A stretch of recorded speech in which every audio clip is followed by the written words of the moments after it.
Está con nosotros el señor Juan Carlos Castro, él es jefe de la Autoridad Nacional del Agua, ANA, ¿no? Como lo conocemos también. Muy buenos días, bienvenido a Canal N. Muy buenos días, Katia, encantado. Bien, las autoridades oficiales, en este caso el ENFEN, porque vamos a hablar del fenómeno del niño, ha señalado que, o ha deslizado la posibilidad de que el fenómeno del niño sea débil, ¿no? Todavía no se atreven a decir, pero sí es que ha bajado su intensidad. ¿Qué nos podría decir hasta el momento? Sí, las entidades científicas y técnicas que forman parte del ENFEN, estamos analizando siempre cómo va evolucionando el fenómeno del niño. Estamos en alerta del niño costero en nuestro país, eso es importante decirlo. Sin embargo, cómo se está presentando por el anticiclón del sur, que también está enfriando las aguas, en este panorama el fenómeno del niño todavía está de moderado a débil. Sin embargo, eso no significa que esta ventana que aún tenemos, no significa que bajemos la guardia, sino que el Ejecutivo en su conjunto estamos trabajando en el evento en un escenario más desfavorable, ¿no? Por eso tenemos toda la maquinaria, seguimos con intervenciones y la idea es seguir avanzando, preparando los ríos, las quebradas, para un eventual evento extraordinario.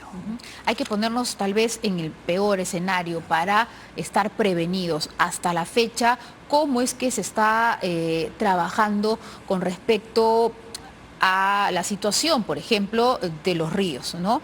Porque usted ha señalado, o el ANA ha señalado en su último reporte, que el 60% de las fajas de los ríos está ocupada o por viviendas o por la agricultura. Entonces, esto viene de décadas, porque estábamos conversando eso antes de entrar a la entrevista. ¿Por qué no se ha hecho nada al respecto hasta el momento, no? Es difícil esta tarea. Sí, Katia, o sea, en nuestro país la informalidad es muy alta, la ocupación también es desordenada en las ciudades, no hay un ordenamiento territorial planificado. Eso ha llevado a que por desconocimiento, pero también por traficantes, por ejemplo, de terrenos, invadan quebradas y se asienten poblaciones, y quizás la población que se ha asentado hace muchas décadas no conocía, bueno, tampoco tenía por qué conocerlo, para eso están las autoridades, ¿cierto? Pero están ubicadas hoy, sobre todo las que están en las quebradas de Lima, están en zonas muy vulnerables, ¿no? Y esas son las fajas marginales, son zonas no mitigables, ¿no? Y de protección del río y protección de la población. En otras regiones, sobre todo en el norte, las fajas marginales y ahí los cauces están invadidos por agricultores, por actividades agrícolas, ¿no?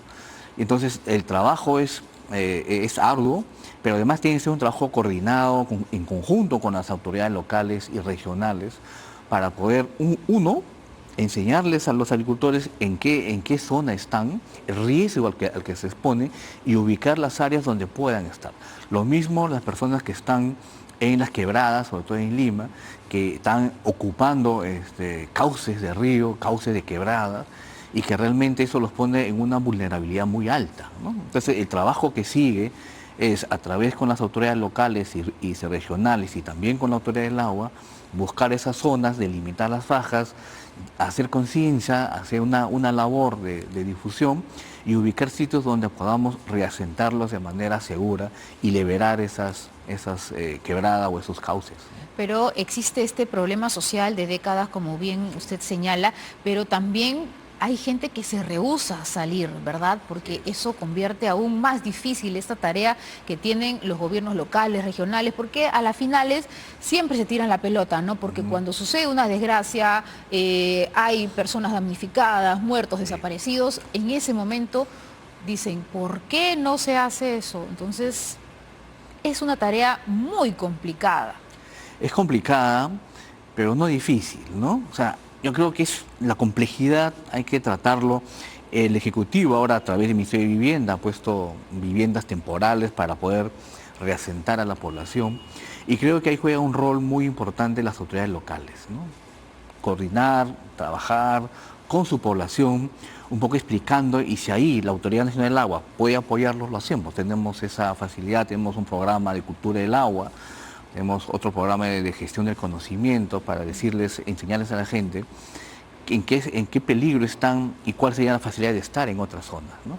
Pero es un ¿La trabajo... gente quiere escuchar realmente por qué necesitan salir de esas zonas peligrosas? Necesitan saberlo porque, mira, hemos estado en varias quebradas. ¿Salir de esas zonas peligrosas? Necesitan saberlo porque, mira, hemos estado en varias quebradas, en Huascarán, en Carocio, y la gente es consciente en dónde están, pero como dicen, no tienen otra alternativa.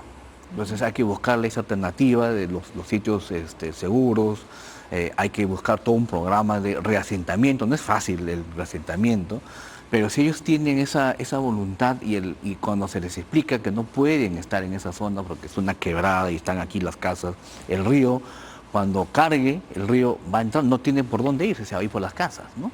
Y entonces cuando se les explica, las personas lo entienden. Por supuesto que hay siempre personas que se rehúsan a decir, no, este es mi sitio y aquí me quedo, ¿no? Pero yo creo que son procesos que hay que seguir para lograr que las personas se entiendan.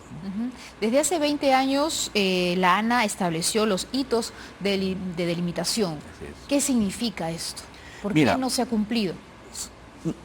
Los ríos, y es importante que la población lo sepa, los ríos tienen dos zonas, ¿no? Los cauces tienen dos zonas, la ribera y la ribera, como esta de acá, esto puede ser el río y esta es la ribera. Cuando el río carga en sus periodos normales hace una máxima de caudal, ¿no? Y esta zona entre el máximo caudal y el mínimo que queda libre, eso lo denominamos ribera, ¿no? Es la ribera del río.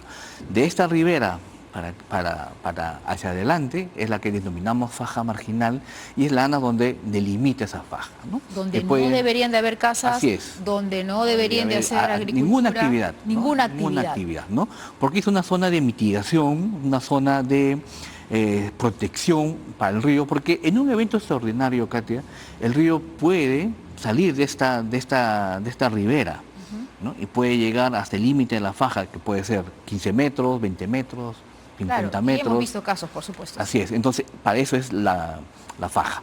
Y entonces, si bien es cierto, la ANA tiene la función de delimitarlas y ha avanzado un poco más del 60% a nivel nacional en la delimitación de las fajas, cuando se delimitan, lo que queda es que los gobiernos regionales monumenten.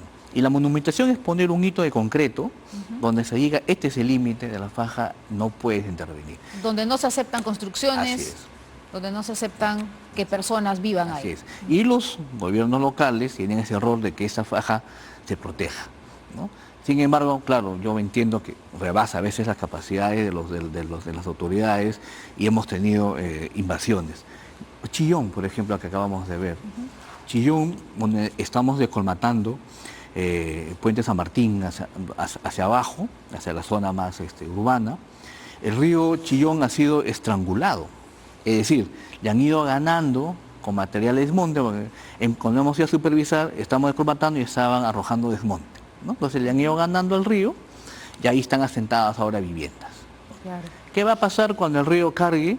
No es que el río se va a desbordar, el río va a tomar su amplitud normal, va a tomar su ancho, su cauce natural. Y ahí estas personas se van a ver damnificadas porque están forzando al río a ser más angosto y se están exponiendo a un riesgo muy alto, ¿no? Esas personas tienen que entender que así no es la forma de ganar terreno y tener una vivienda. Hay otras zonas muy seguras y por eso es un trabajo articulado con los gobiernos locales, ¿no? Claro, y por eso es que lamentablemente esto lo vemos de años, décadas, como ya venimos repitiendo, y las autoridades finalmente rebasan precisamente el trabajo que pueden hacer y a las finales se hacen de la vista gorda porque personas siguen llegando, familias se siguen asentando y bandiendo este lugar intangible donde no se puede vivir finalmente, y ahí está el trabajo difícil porque sacarla a estas personas, eso es casi imposible. Ha sido un poco complicado para nosotros, por ejemplo, que el año 2023 tuvimos el encargo especial mediante un decreto de urgencia de intervenir en 7 regiones declaradas en emergencia para descolmatación y limpieza de ríos. Lambayeque, por ejemplo, teníamos las empresas contratistas que estaban a cargo de esa limpieza, no podían en algunos tramos ingresar porque habían campo de cultivo y las personas, los agricultores no los dejaban ingresar, ¿no? Se tuvo que conversar, poco largo, retrasó las actividades para explicarles que estaban en cauce. Finalmente decidieron salir y hoy esos ríos están limpios, las cajas hidráulicas están habilitadas para poder hacer que el río cuando cargue sus caudales fluya normalmente y no haya ninguna afectación, ¿no? ¿Hay algún porcentaje de todas estas viviendas que ya han podido ser reubicadas, ¿no? Porque estamos hablando de que el 60% está destinado, pero ¿qué pasa con el otro 40%? ¿Ha sido destinado ya a otros lugares reubicados? De la faja marginal, el 60% de las fajas que tenemos nosotros delimitadas, esas están ocupadas, ¿cierto? Nos falta un porcentaje por delimitar, ¿cierto? Pero también sabemos que casi todas las quebradas están con asentamientos humanos, ¿no? Con habitación urbana.